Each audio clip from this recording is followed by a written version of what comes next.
Hey everybody, and welcome to our AGM for the Ontario Nurses for the Environment. Um, you can, my name is Rob Samuelak, and I'm the chair of the interest group. And for attendance and voting, you can rename yourself, with your name, your role, and your pronouns, which I forgot to put in, and I'll have to do that in a little bit. Um, and yeah, welcome. So, as a little bit of a get to know you and how are you feeling on a scale of, well, Dominique did this. Dominique, do you want to lead this part? You're really good at this. Sure, sure. Here, I'll turn on my video one sec. Here we go. Sorry, guys, just had some technical errors joining, but yeah, I thought this was cute. I try and find like a different version of this every time we do our meetings, but sheep are so cute. So just type your number in the chat if you're comfortable doing so on how you're feeling today. So it can feel like a 9, like you're feeling jumpy and great, or maybe a 5 and you're a little sleepy. So we don't judge here, whatever you're feeling. Maybe I think I'm about like maybe a 3. That's how I'm feeling. I feel like a 4. Just about. The 4 is cute. What's going on there? Pretty much. Got a 2, 1, 7, 6.5.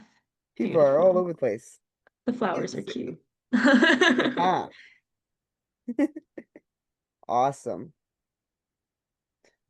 Okay, so we'll go to the next part. Oh, I've started the recording already. So this is what our agenda looks like for tonight. Um, We have our welcome, intro, and land acknowledgements and housekeeping. Our keynote speaker is Shellyza Sajwani, and well, I'll do a full introduction after. And there'll be a Q&A after that. We'll have a quick break and a buffer, and then we'll start our one AGM business. But we actually have Lhamo Dolkar, who is the RNAO president, who's going to come and speak just before that as well. So, land acknowledgement. So, whenever I'm doing a land acknowledgement, I always do it a little bit more broadly because we live in Ontario and we're all from different parts of Ontario. Um, we're zooming in from all over the place. So, if you'd like to put in the chat or where you're zooming in from and acknowledge the land that you're on, that would be really awesome. So, I'm in Ottawa, which is the unceded and unsurrendered Algonquin and Anishinaabe territory. Let's see where some of the other people are from.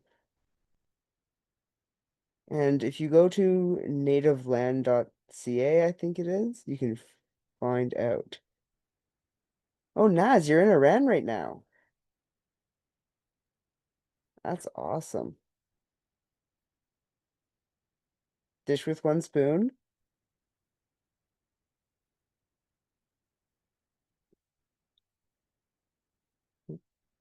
Where are other people from? Treaty 13, Mississaugas of the Credit, Anishinaabe, Chippewa, Haudenosaunee, and Wendat. Haldimand Tract around the Grand River, Haudenosaunee, Anishinaabe, and uh, where I lost that. Shinautan people. Okay. Burlington, the lands of the Haudenosaunee, Anishinaabe, Mississaugas of the Credit, Shaliza's Anishinaabe, and Ottawa. Mississauga Beach, which is the, oh, I'm gonna butcher this, Tiononatate people, Wyandotte in the Three Fires Confederacy. Betty Oldershaw is the Anishinaabe Nation, Ojibwe, Ottawa, Potawatomi, as well as the Lenape, Delaware people in Chatham, Kent, Anishinaabe, and Algonquin and Anishinaabe. Fantastic. So it's very good to acknowledge all the different places we're from, and it's part of the reconciliation process. Okay.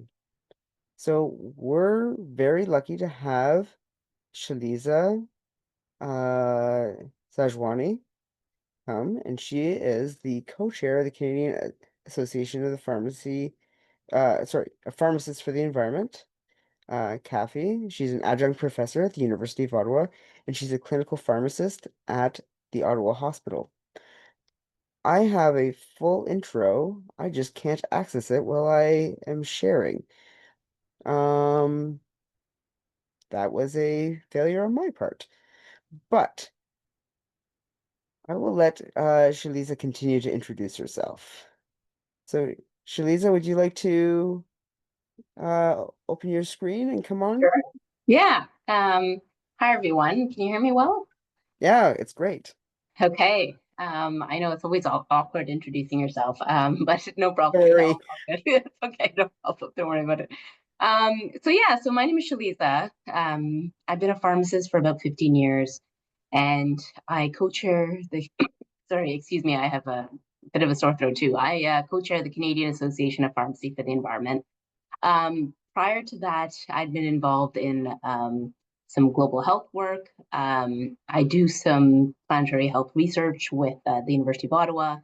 And I've done some work with the International Pharmaceutical Federation, so the body that represents pharmacy on the WHO basis, on helping to create their first pharmacy and climate policy. But if I were to really summarize, I'd say that a lot of my expertise are more involved in capacity building, so building committees, building teams, helping to build structures for kind of civil society, and for over the last 5 years or so within the area of planetary health and pharmacy. So if you go to the next slide. So I thought I would just also start with a land acknowledgement as well. So I live in Ottawa, which is the unceded territory of the Anishinaabe peoples. And I wanted to continue by just saying that throughout my own work with planetary health and pharmacy, I've started to realize more and more how integrated and how important the work of the Indigenous peoples are to both. I always used to think about it just with regards to how vulnerable particular populations were, and then thinking about specific areas with regards to climate adaptation and impacts with climate to health. But I've been very humbled over the last few years to really start to have a small amount of understanding around how important their principles are towards the area of climate mitigation and just the overall concept of stewardship, which is really important. If you go to the next slide, please. Okay, so today we're going to, I just thought I'd do like a little bit of an agenda, and I saw the quite varied number. Like I thought these numbers and 10 were a really cool way that Rob had to start.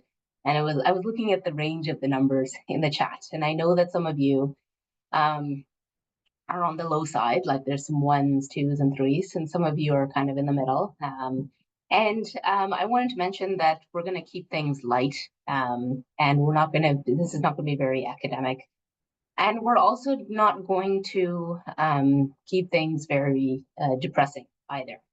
We're going to go deeper into storytelling and go into this idea of not naive optimism, but really thinking about how can we, as groups and as professionals, make a difference in the space, fully knowing what is happening also in the world at the same time. I'm not going to spend too much time talking about the climate crisis because I feel like I'm preaching to the choir here. But we're going to spend more time talking about what are the overlaps with nursing and pharmacy for mitigation and adaptation, and then also talking about certain things that we've learned with regards to advocacy. So if you go to the next slide, please.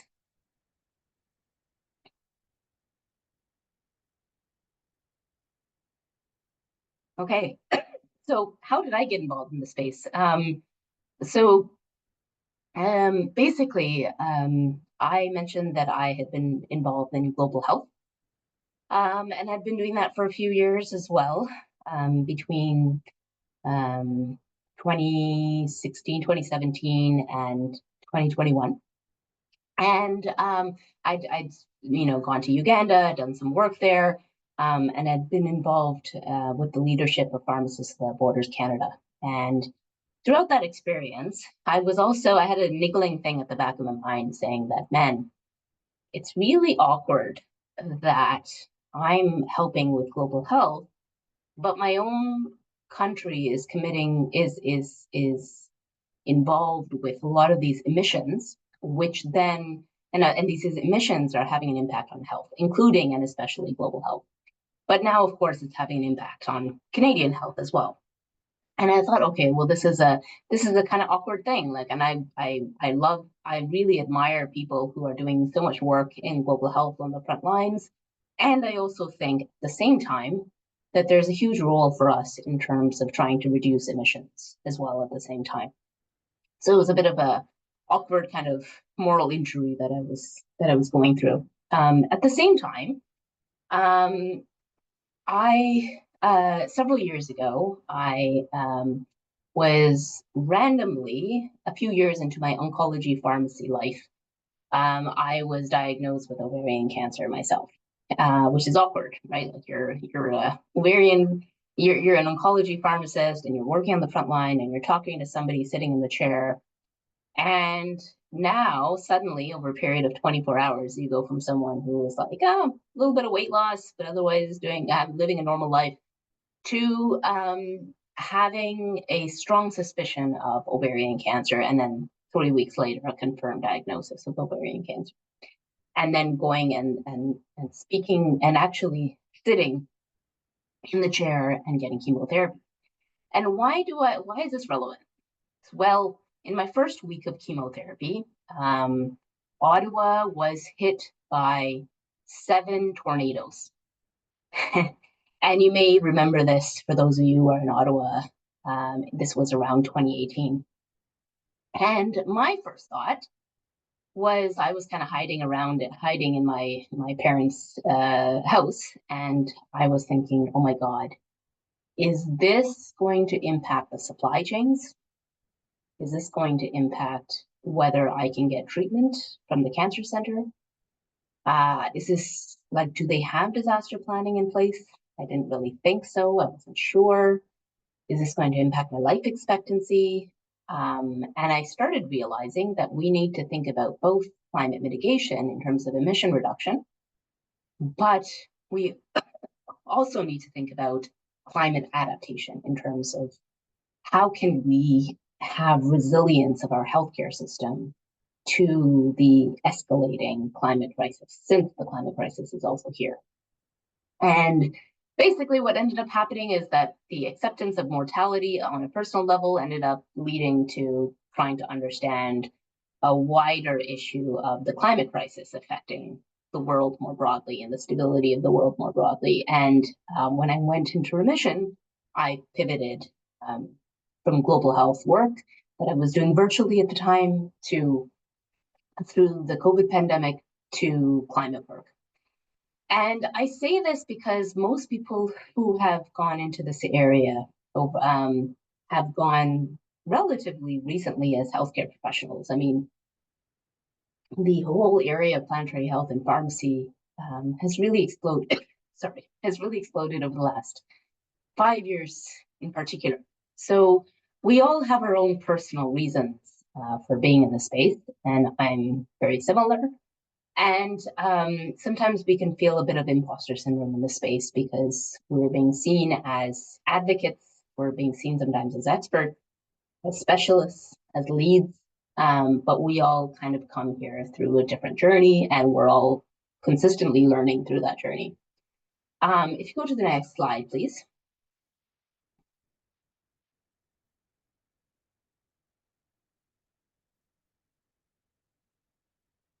Aha, okay. So we are not taught about the greenhouse gas effect in pharmacy school, although that is starting to change slowly but surely. And I'm not sure if it's really taught in nursing school either. Just a quick review for the climate crisis in particular, we emit greenhouse gases, they trap the sun's heat, and then temperature rises. And the temperature rising has a whole host of effects that cause impacts to health. And everything from cardiovascular disease with extreme heat causing issues with cardiovascular morbidity and mortality, to infectious diseases where your changes in precipitation, changes in temperature cause impacts to infectious diseases, to air pollution basically impacting respiratory health, to mental health being impacted through thinking about the climate crisis, and then also the climate crisis impacting employment and where people live, and forced migration as well. So I'm not going to spend too much time on this because I realize I'm kind of preaching to the choir here. But this is the reason, one of the reasons why we really need to think about this, of course, is this is happening to our patients. And we need to start thinking about this when we're thinking about our clinical application of, okay, it's really hot outside. The patient is on a medication that can cause worsened kidney injury, or worsened renal function. So are we really thinking about the fact that it's hot outside and that we might need to monitor the serum creatinine more carefully, for example? But if you go to the next slide.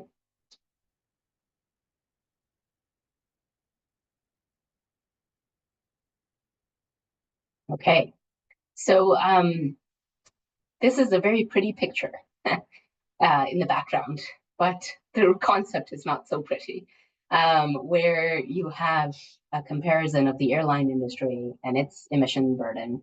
So all of the emissions that occurred from January, think of all the flights that departed from January 1st of 2024 to December 31st, 2024, and all of the emission burden that is associated with that.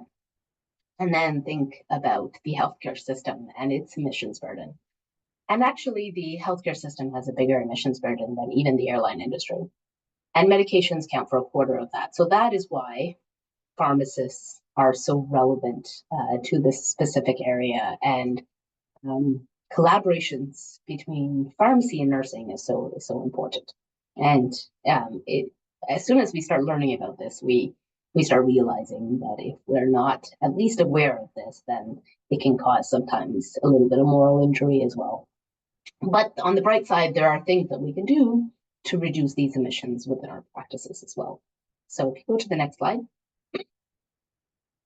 So a really good example of this is certain medications like anesthetic gases and certain inhalers have a really high emissions footprint. So a specific inhaler like those blue salbutamol inhalers, using it for one patient, not the manufacturing, not the packaging, not the transport, not the disposal, just the use, because of the propellant in the inhaler, is like driving a car up to 170 kilometers. And if you think about, for those of you who have worked in a hospital setting and have remembered, patient goes to one ward, they get an inhaler, they get a couple of doses, they get transferred to another ward, they get a couple of doses, they get transferred to another ward, they get a couple of doses from another inhaler that is dispensed from pharmacy. So there are actually studies done showing that sometimes what will happen is within a 10-day stay, you get several inhalers that are dispensed. And this is why the bringing in nursing and bringing in pharmacy to help clarify, what are the processes that can happen with regards to transfer really help in this case.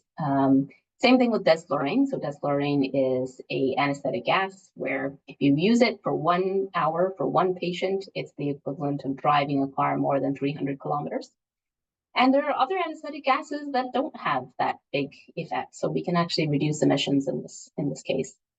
Medication waste is another big one. So think about if you have a medication and manufacturing, transport, the packaging, and then finally the medication comes to the pharmacy, and then it's not actually used, it's just disposed of. So there are other studies that are looking at how can we improve trying to reduce the amount of unused medications that are happening, particularly within hospitals, but in the community as well.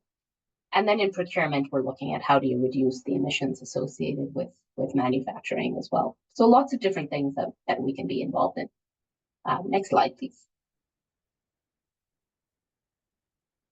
So environmental sustainability more broadly. So normally when you don't have as much of an understanding of climate specifically, normally when you're thinking about environmental sustainability more broadly, and you think about pharmacy, the first thing that comes to your mind is generally plastic pollution. And remember, plastic pollution it's an important area. It impacts planetary health more broadly, and it impacts environmental sustainability. It's indirectly related to the climate crisis, but it's not a direct effect. So think about plastic, and plastic going into wastewater, and plastic basically being ingested, and then plastic having an impact on like fertility and hormonal changes. That is different from the emission-specific impact and related to global warming. So these are two separate issues. However, within CAPhE, the association I'm part of, we also take pharmaceutical and plastic pollution in mind as well. So we're looking at different alternatives. We're keeping we're examining and looking at different alternatives in terms of plastic and looking at opportunities to reduce plastic. So the impact of plastic pollution on health and pharmaceutical pollution on health, like let's say if you had metronidazole, let's say in the wastewater affecting antimicrobial stewardship, is different than the impact of climate on health, but both are very important. This can be very overwhelming. So the best way to think about this is what can you do in your own individual practice in order to reduce the impact, and what can you do in terms of advocacy to try to change certain policies to be able to reduce the impact together as a group. And I will get to that shortly. Next slide, please. So another area that I was talking about briefly before is climate adaptation. So this is where you're trying to improve the resilience of your pharmacy services to extreme weather, such that if somebody is getting treatment somewhere and there's an extreme weather event that happens, you reduce the likelihood of their treatment basically being impacted. And or even if there's a lot of heat, for example, and they're on a particular medication, we as professionals are able to pivot accordingly by being able to learn and understand the impacts of climate on their health or heat on their medication management, for example, and either have more monitoring or certain change our actions accordingly. So that's why understanding the impact of climate on health is really important. Disaster planning is something that is really close to my heart. So for those of you who have ever worked in a frontline environment where you've had a sudden electronic medical record outage and you're thinking, oh my God, what do I do now? This is where EMR outage planning is really important. And extreme heat can actually affect servers. So that can and cause these sudden EMR outages to be more frequent. And just having planning, having processes really helps here.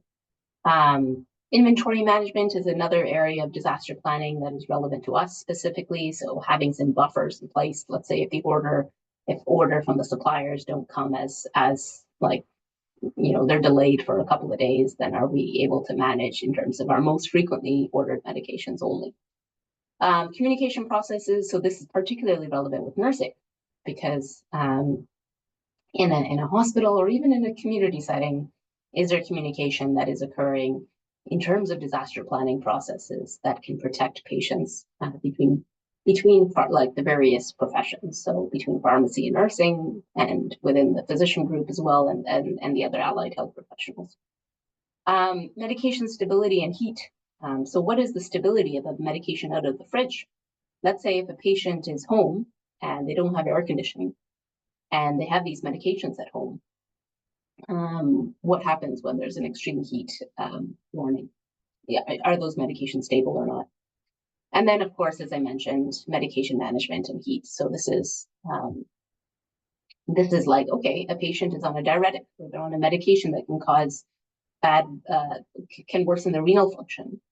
Do we know to monitor them a bit more closely? Because if they're dehydrated because of an extreme heat wave, extreme heat warning, do we know to monitor them more closely? Or what about a medication like lithium, where fluids can really impact their, like it can really increase the risk of toxicity? What about a medication that reduces your ability to sweat, like an antimuscarinic? So this can really, patients that are on those medications can actually have an impaired, like a thermostat that is not as good at managing changes in temperature, and therefore they're more at risk for heat-related toxicities as well. So this becomes really important then for us to all learn about this within continuous development, as well as within individual kind of entry to practice education as well. Next slide, please.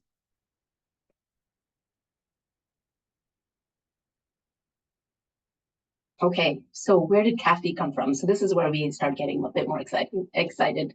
The previous stuff was a bit heavy, and this is the fun stuff. So where did CAPhE start? So we knew that there was a Canadian Association of Nurses for the Environment. We knew that there was a Canadian Association of Physicians for the Environment, and by we, I mean there were a bunch of mostly hospital pharmacy committees happening across basically small committees across the country. And one day, one of us basically wrote on one of these pharmacy forums that, you know what, we need to get together. We need to be able to at least exchange best practices, but maybe if we got together, we would be able to create a group that could help with advocacy. Because there are very few groups that explicitly, in fact, to my knowledge, CAPhE is the only national group that specifically looks at pharmacy and the environment more broadly, with both emission reduction and pollution reduction, and then climate adaptation, but more within a pharmacy setting. And so we decided to come together. Our approach to advocacy, however, is we're not really good people at like having fights. Basically, what we do is we partner with other groups, and we help those groups move 5 degrees or 10 degrees in the direction of planetary health and pharmacy. So a really good example is we will partner with the Canadian Pharmacy Association, who has reach to pharmacists all across the country, and we will help them with their resources to help educate the wider pharmacy population on planetary health and pharmacy. We will partner with Cascades. Many of you will know Cascades, which focuses on climate and health, and we will help them on pharmacy-related initiatives or medication-related initiatives. And sometimes we will partner in a coalition to then speak to regulatory bodies and say, you know, you might want to think about XYZ, for example, and we'll identify co-benefits that will actually be of use and of interest to these regulatory bodies as well. I have learned that multidisciplinary considerations are very, very important. You cannot be in your own kind of silo in this work. And that's why I was really excited to meet Rob and learn from him and learn from what your group is doing as well. And anywhere where there's potential overlap, there is often a good opportunity for, at the very minimum, alignment, right? But if you're doing some work and you're just in your own silo and you have no idea what anybody else is doing, then you're not using your resources accordingly. Organizational sustainability is also really important. So we've all had some interesting learning experiences through this. CAPhE right now is a volunteer-based organization, but we are starting to get small grants and starting to create strategies with regards to, looking at wider funding for organizational sustainability. We've done a lot with the amount of resources we have, but right now we basically have a board structure and then we have volunteer committees running underneath that board structure. And the reason why we've been able to do a lot is more through our partnerships. So we consider ourselves as the small group that basically partners with the bigger groups to help them move forward. If you go to the next slide, please. So yeah, so this is some of the, if we go into a bit more detail. So again, the partnerships are really critical, and we will often either partner with health focus groups that are focused on health and climate to bring in pharmacy, and then pharmacy focused groups to bring in kind of the wider thought of planetary health. So this includes mitigation, adaptation, and pollution reduction. There are a lot of groups that focus on, not a lot of groups, but important groups that focus on advocacy with regards to fossil fuels. We tend to sign on to campaigns related to this area, but we don't tend to lead them because we know that we have less resources than, let's say, a group like the Canadian Association of Physicians for the Environment. If you go back to the, that slide. So for system change, oh, yes, okay. For system change, oh, for some reason it's going back and forth. Okay, yeah, if we can keep on the slide. Sorry, I'm having technical issues. Yeah, no problem. We are sometimes invited to sit on committees that actually influence standards. So for example, we were invited to sit on a committee that will advise Accreditation Canada as to the specific medication-related climate standards for hospitals, which is really exciting. So system change is always number one on anything that we do. We like the three areas that we have are system change, building champions, and organizational sustainability. So anywhere we can kind of get on a team where we're talking about regulatory change, we are like, we're right there because we understand the importance of regulatory change. So we have some partnerships involved with that. Building champions, we do a ton of presentations at conferences. We're applying to small grants. We partner with other groups to build resources, and we're basically trying to build champions across the country. We have this like green pharmacy network, which has environmental committees across the country coming in and basically exchanging knowledge and best practice and thinking about where to collaborate on various various important areas. And then in terms of organizational sustainability, we have now registered as a nonprofit, which is exciting. And we're now starting to look at small kind of, we've applied to a few grants, which we've been successful, small grants, however, and we are now developing our committees, which are active. But we've now brought in somebody who's a director of development. Pharmacists are not really good at this particular area, so we've brought in somebody who has no background in pharmacy whatsoever, but really knows how to build organizations from a funding perspective. And she is now sitting on our board, so she's going to help us with that.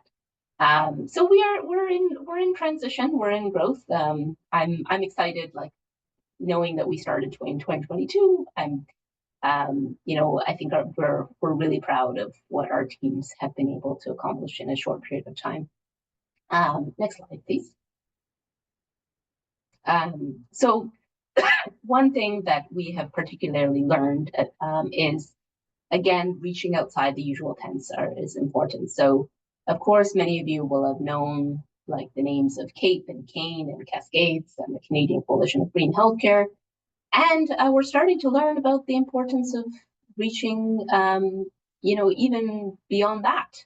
So really good example is I attended COP last year, and I was really surprised to learn that there's not really, like at COP29, I was told that I was one of the most senior pharmacists who had ever attended a COP.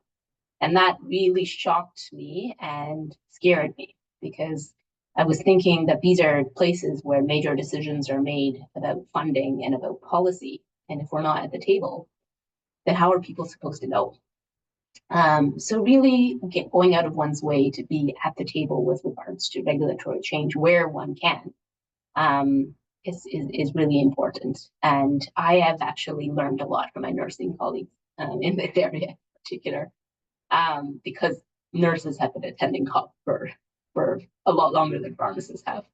I'll be going to Toronto Climate Week in a couple of weeks and representing my little pharmacy flag there. And anywhere where we can kind of get the knowledge out about, oh, you know, if you don't have climate adaptation policies in place, people won't get access to their medications, or there are opportunities to reduce cost and basically reduce our emissions within pharmacy. So exciting.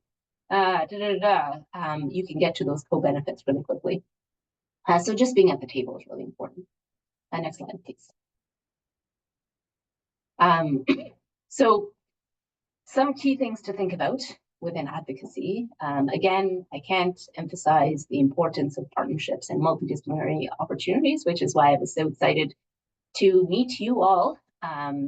Business cases are important. I wish we'd been taught more about business cases within pharmacy school. But this is basically showing the cost benefit of everything that you do.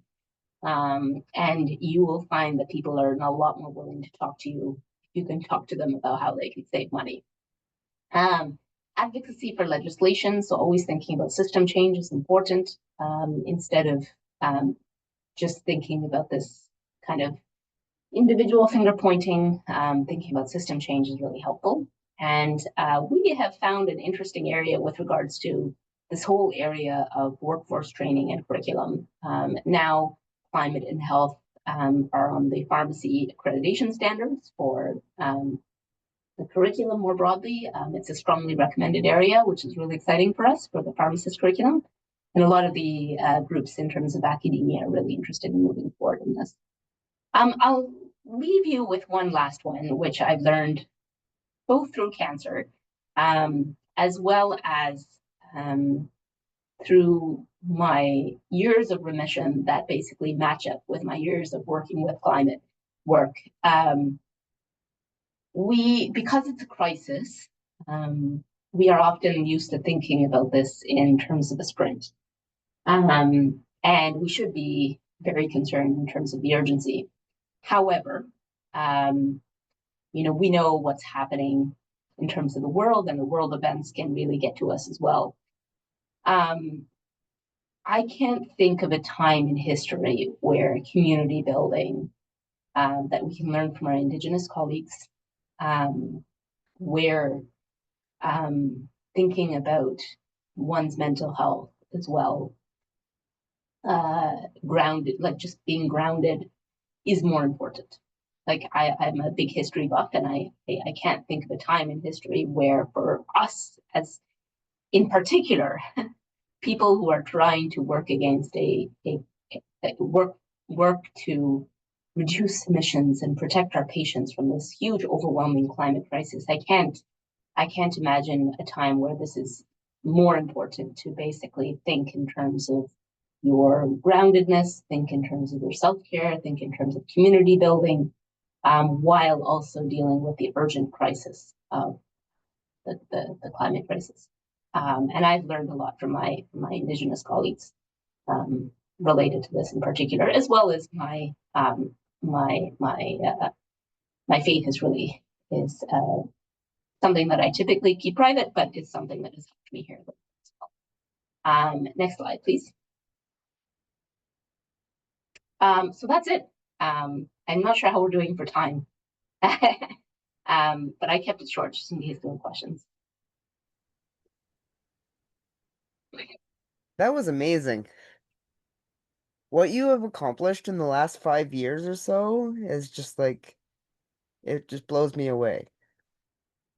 So that's very kind. Thank you. I feel like it's like a team approach, and it's yeah, I'm really inspired by the work that everybody's doing within various groups, as well as with the CAPhE team too. But that's very kind. yeah. Does anybody have any questions? I have two questions. Sure. Hold on, we'll just see if this works. So I had one question. First of all, thank you. That was really wonderful, and I wish that we had more time to hear you speak and give full presentations every day. So I had one question that was about the inhalers, specifically salbutamol, and then another question about anesthetic gases. So I was just wondering, in the context of an inhaler like salbutamol that has such a negative impact on the carbon footprint, does using something like an aero chamber help at all? Is there something else that we could do besides just being better at keeping track of them in the hospital? Yeah. So there's a few things. The first is really nailing your inhaler technique in terms of the counseling, because a lot of people just like don't use MDI inhalers anyways appropriately. So if they're just using it and just spraying basically, and the dose is actually not getting into their lungs, then that's an issue. The second is again, optimizing the other inhalers as well and making sure that they're on the appropriate long-acting inhalers as well. The third, with the spacer, you can't like a spacer is a good idea, particularly in patients where a dry powder inhaler is not appropriate and you're worried that they would otherwise not clinically benefit from just using an MDI on its own. So we don't want to. A really good example is like the elderly pediatric patients. Super critical to think about this because it actually, I know you're bringing in a new plastic device, but at the same time, what you're doing is helping them clinically, which then reduces the amount of admissions, which then helps from an environmental perspective as well. And you are also helping to actually utilize the amount of dosing that is in that inhaler. You would be surprised how much, I mentioned the processes with regards to inhalers within the hospital, because our study showed that just by reducing inhaler waste by 20%, to give you an idea, with the Ottawa Hospital, only 8% of doses were actually being used. 92% were being thrown out. Because if you think about it, give a couple of doses, another ward, give a couple of doses, another ward, right? So just by some very easy to implement transfer processes, keeping the inhaler with the patient as they're moving from ward to ward, by reducing inhaler waste by 20% for one hospital, for just a few months, for example, you could save a trip around the world 32 times. So it's huge as to how much what we can do within our own settings as well. So just not underestimating the impact of our own work is important, and then really important area, quantify the cost savings associated with that reduced waste. Anytime you're reducing waste, quantify cost savings, because that's when you get the attention of other stakeholders as well. Yeah, thank you. Okay. So it's really, it's a lot of what we're doing already, which is using the right medications at the right time in the right way. Yeah, will reduce that end of it and have better health improvements, like you said, less hospitalizations, and using something like a spacer would help with that, but more so the greater impact is on reducing the need to distribute unnecessary doses. Yeah. And just keeping track of them better. And I can fit in one more quick question. You mentioned that you're doing work with regulatory committees, and I know that that's some of the work that ONE is working on as well. Thank you, Rob, for leading that charge. I just want to know, have you had any successes with changing some of the regulations around what medications we give, or the anesthesia that we're using? I know some of the ORs here in Toronto, they have a greening scorecard where they've actually tried to get rid of some of those high carbon footprint gases. Have you started to see some successes and some progress in the way of regulation? Yeah. Yes and no. So Rob is probably smiling a little bit here, because I feel like Rob and I are kind of we have some similar personalities in this area. So there have been some wins. and some things that have been more challenging. So a really good example of a win is, we basically were in a huge coalition with a bunch of other pharmacy organizations, and we approached Health Canada to take off these like paper, these paper monographs that have tiny text on them, basically, that are attached to the medication bottles. We made a case to basically take them off in terms of manufacturing for 10 different drugs that are in the hospital setting. And we quantified how much paper would be saved if you did that. And they are now piloting that now in terms of regulatory change. The academic standards now have climate and health in the pharmacy standards, which is really exciting. One key area that's really interesting is Accreditation Canada, like the whole work happening with Accreditation Canada with HSO. It's going to be a work in progress, I think. I'm not the specific individual from CAPhE who's on that group. It's my co-chair. But one really exciting thing that happened was I could see some input happening in that committee. And then I also work at the Ottawa Hospital, and I received an email from my pharmacy manager saying, Accreditation Canada or HSO, that they're asking these questions around medications and climate. And I was like, yes. It was really exciting to see that full circle. Now, having said that, I think it's important to say that, we tend to sometimes overestimate the amount of change that can happen in 1 year and underestimate the amount of change that can happen in 2 to 3 years sometimes. So the important thing is to stick with these, with constantly looking at coalitions to stay on those kind of regulatory committees and speak to those regulatory bodies on a consistent basis. Because if you say, okay, I'm going to speak to them for 2 weeks or for a couple of months, and then I'm just going to forget about it, and then I'm going to move on because they're not listening to me,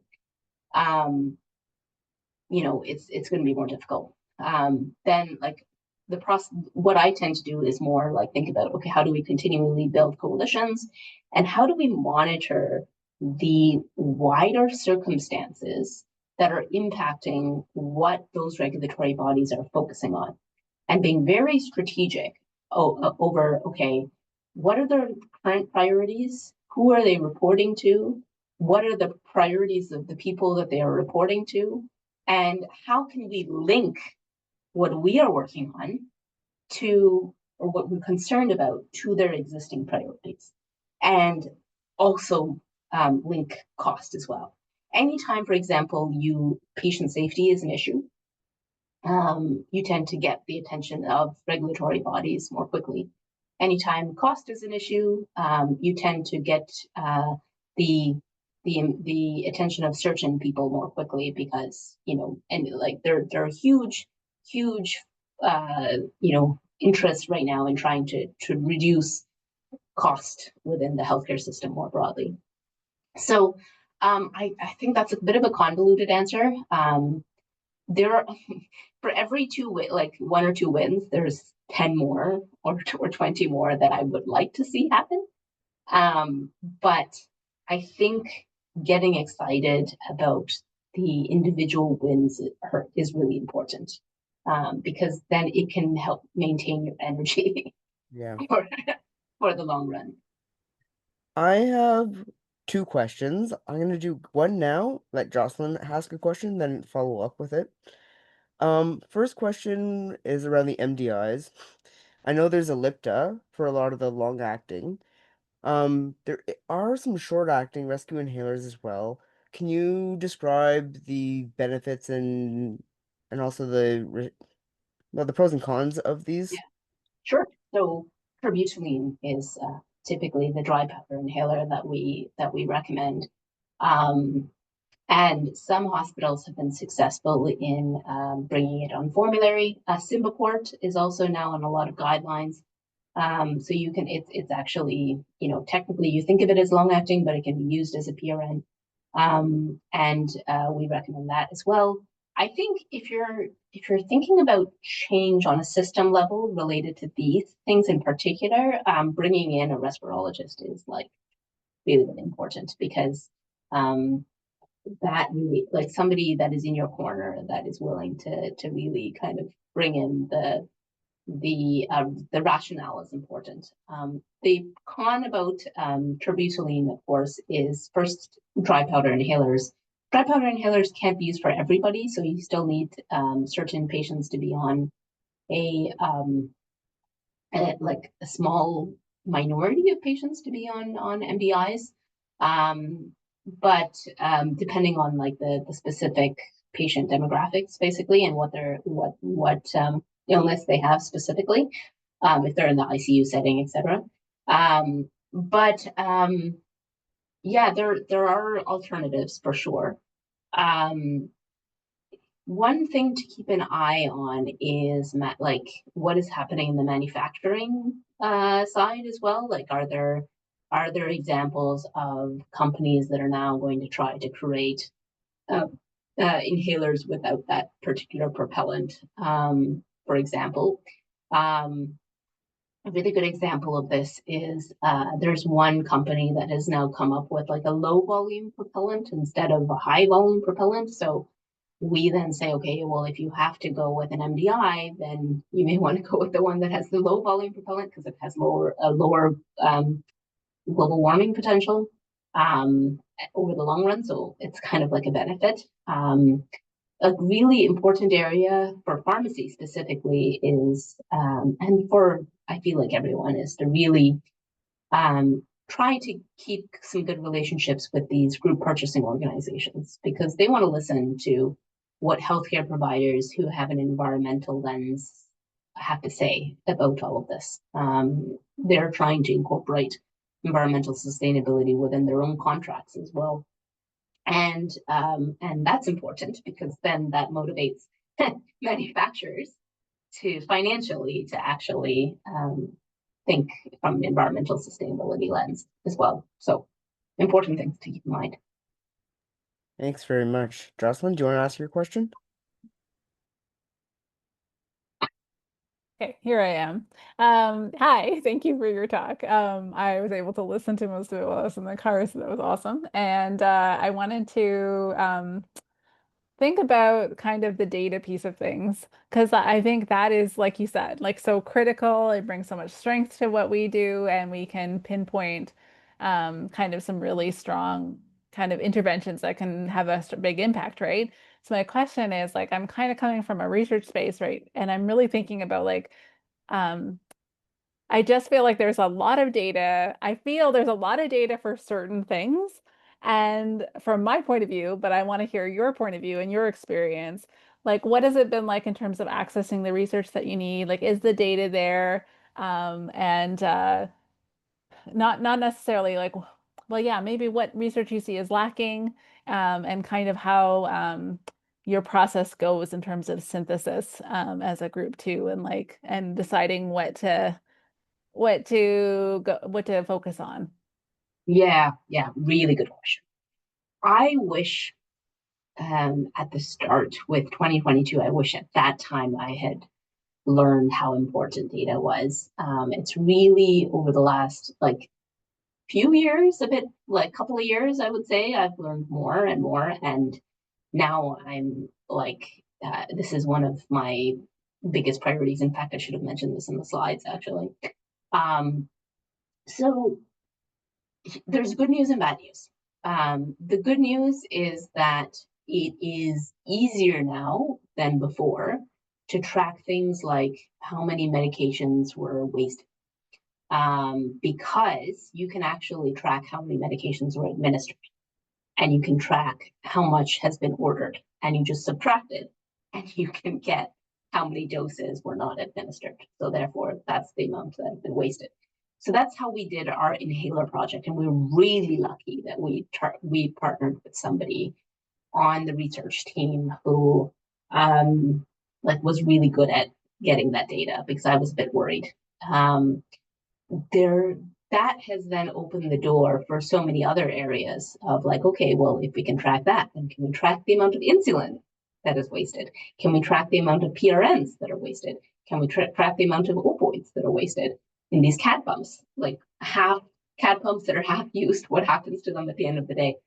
And the brilliant thing about this is not only is it really critical for environmental sustainability, it has a huge co-benefit in terms of cost savings as well. So you can make the case very quickly that there should be a part-time XYZ person to be able to just track this stuff.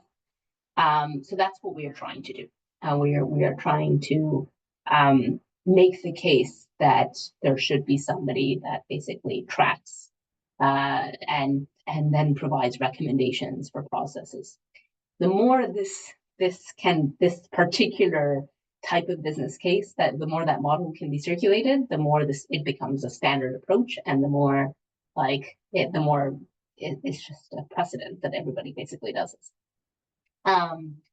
Where data is more challenging and where I would encourage, it's like not a black box, but it's getting a little bit easier, but it's still really challenging, is life cycle analysis.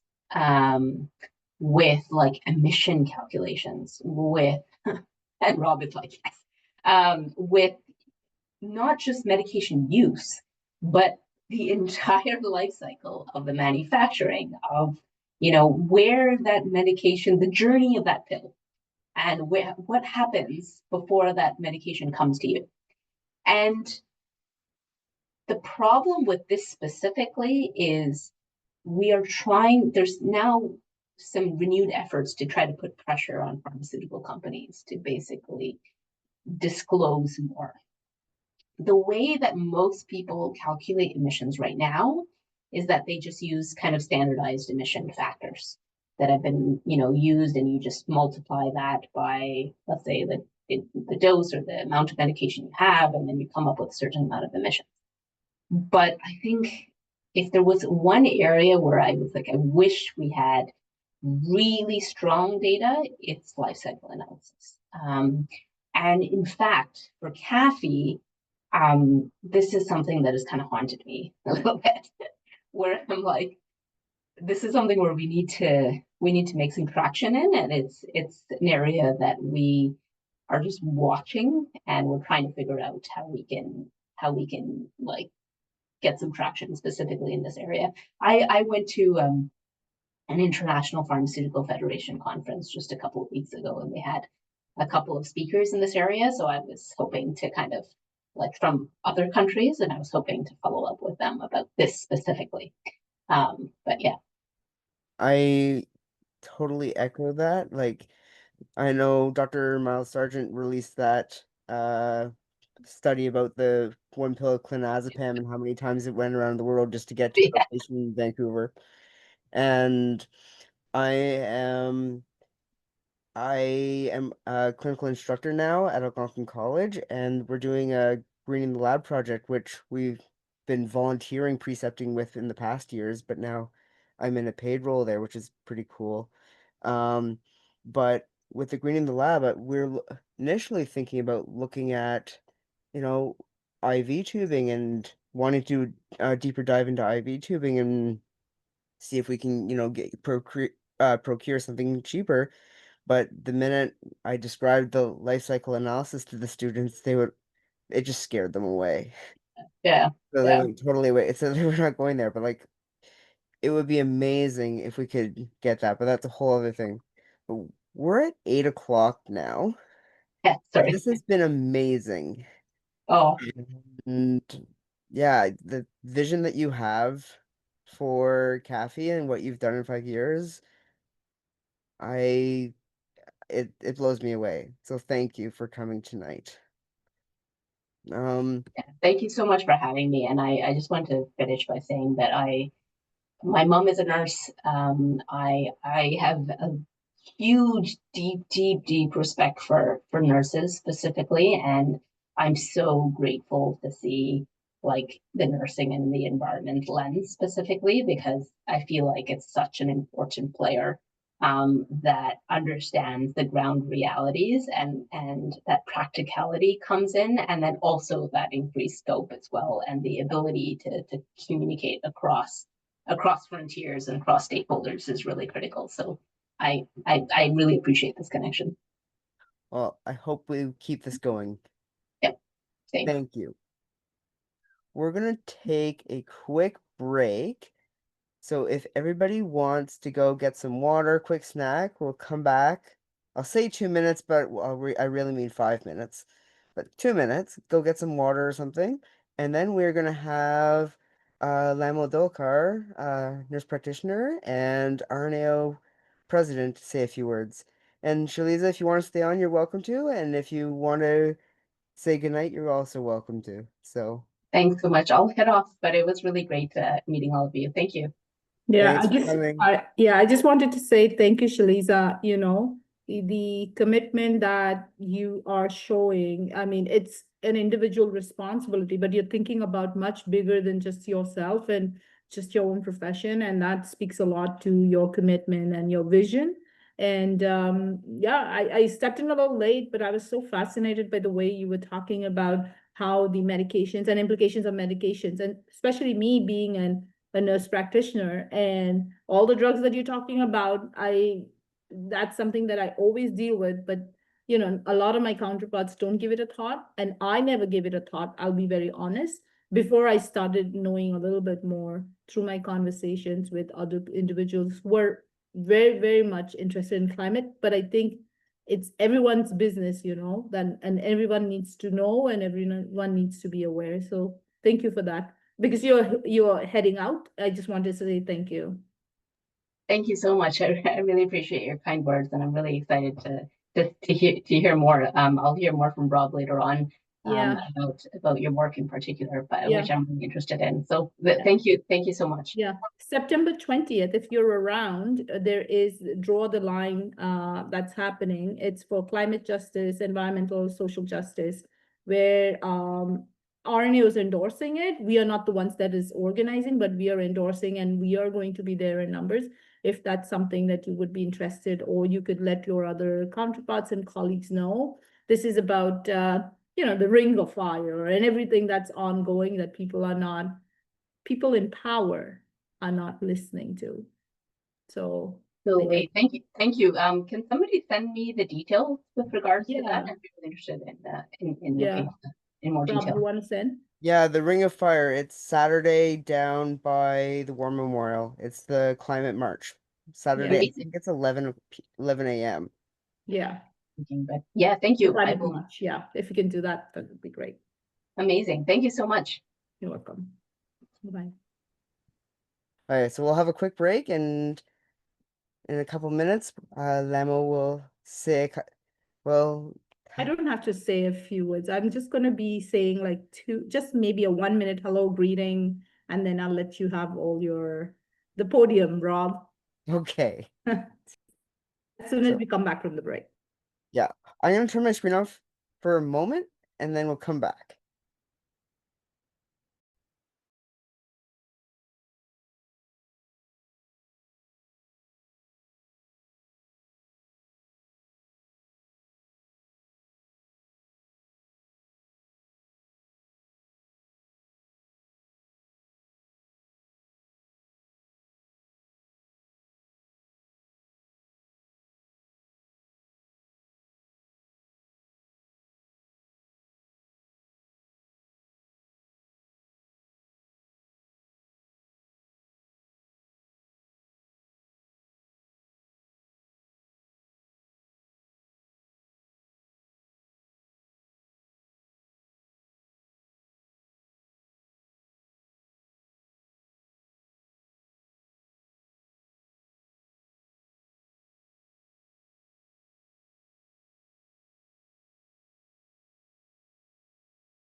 Okay. We'll get started in a moment. Does everybody want to give me a thumbs up if people are back yet?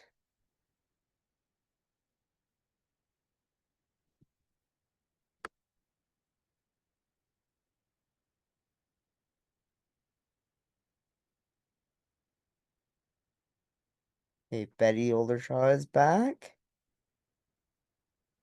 Give it another moment. If anybody else is back, you can give me a thumbs up.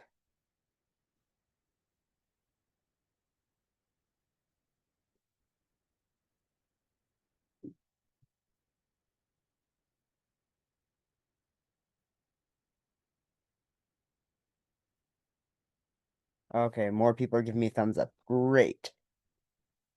Lhamo. So next up, we have the RNA. Oh, there I am. There's the right slide. We have our RNAO president, Lhamo Dolkar, nurse practitioner, and she's going to say a few words about all the stuff that RNAO is doing and how we fit into how we are a piece in that puzzle. Yeah. Thank you, Rob. As you all know, I am the president till coming up AGM, and then our president-elect Sue LeBeau takes on the baton. But I think it's important for all of us to understand that people, all of us, as RNAO members, we are RNAO members for a reason. And I think it is the values and the mission of the organization that aligns so well with what we are as nurses and what we are as humans, that draws us to RNAO's work. And even though we hold different positions and we participate in leadership, formal leadership, but we are all leaders in our own in our own little silos maybe, and work in collaboration with so many others to maybe envision something that is important for all of us as a community. And that's why I say, it does not matter whether you and I are in a formal position or not. As RNAO members, we will continue to do what we do because we believe in what we are doing as nurses and as humans. And that closely aligns with what the talk was about today, and what the environmental interest group, you as nurses, and everyone should be one that is actively working towards environmental justice, about the environmental determinants of health. There is an interest group that draws more attention towards it, but even if we are not part of the interest group, we should all be, as a big group, because environment is something that's going to affect all of us, which we think was not now, but it's here. I remember when, as a kid, people would say, oh, we're all, you have those old elders who would always say, we are all going to perish, and there's going to be a doomsday, and there's going to be storm, and there's going to be this and that, and we would think that's not going to happen in 100 years. And we all thought that, but 40, 50 years later, I think we are all sitting in that, which is very, very close, and it's happening right in front of us. And so it becomes our responsibility as parents, as children of our parents, that we continue to advocate and continue to strive, continue to educate others and ourselves as well. Like I said to the pharmacist speaker who was there, that a lot of the things that I learned, as I used to be a physician in my past life, and what I learned as a physician even was not even close. There were pharma companies that was driving the market. They came, they said, this is what you have to prescribe, great benefits, the evidences that they give, but they may never talked about the environmental impacts. And I think we have come a long way, and we need to continue to go on to that trajectory. Yes, there will be a big push by the pharma companies, by corporate sectors, but whoever that may be in, power, who has vacations and business homes and all their other perks that are sponsored by pharmaceutical companies, they will always resist these actions because for them it's a profit. They don't think about what's going to go for humanity and how it's going to impact the ones who are vulnerable, the ones who are in more precarious conditions than us. And that's where we as humans and more as nurses have to uphold our responsibility and accountability. And I congratulate all of you for that, for taking that initiative, having that dedication towards preserving environmental justice, creating a platform for education and collaboration amongst everyone. So thank you. And I am actually honored, and it was mind-blowing the way she was talking about MDIs, and I talked to Rob about the biomedical waste even before, and he also enlightened me on a lot of things. But the MDI and the puffers, that's something that people don't think about. And that's so rampantly prescribed. So yeah, even little things like a drop in the ocean ultimately is going to form the ocean. So I think every effort that you guys are taking, that we guys should take as a community is important. And let's continue to strive that. RNAO has always been an advocate, as we all know. It's always been in the forefront. And that's why the most recent event is Draw the Line, which I was drawing attention to everyone, that we just have like 27 registrants.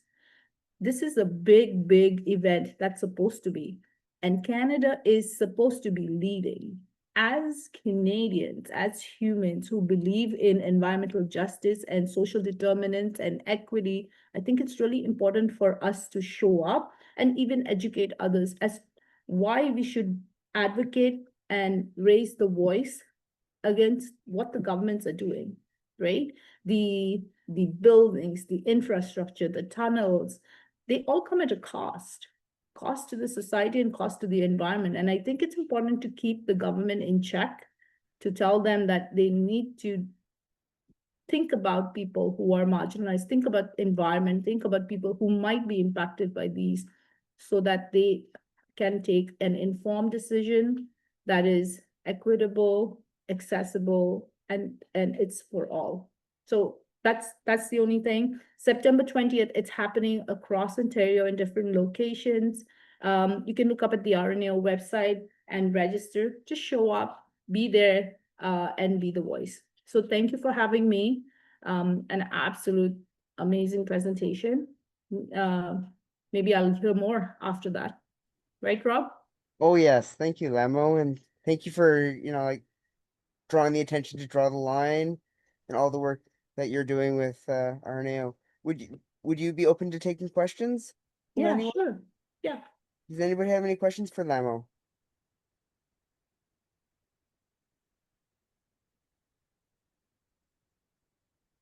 When we were younger, they used to say, no question is good question. But I've learned to know that if you are in advocacy, no question means either you agree with everything that the person says, so that the person is intimidating, or the person's really dumb. Or I think it's that we agree with everything that the person is saying. yes, that's You're good. definitely not intimidating, and you're definitely not dumb. Yeah. So I think we agree. Thank you. Thank you. I really But appreciate you it's been a coming on. pleasure. Yeah, it's been a pleasure. And thank you for all the work you do as nurses, as humans, as responsible citizens. Be there for September 20th. I'll be there in Toronto. Thank you. Bye. Bye.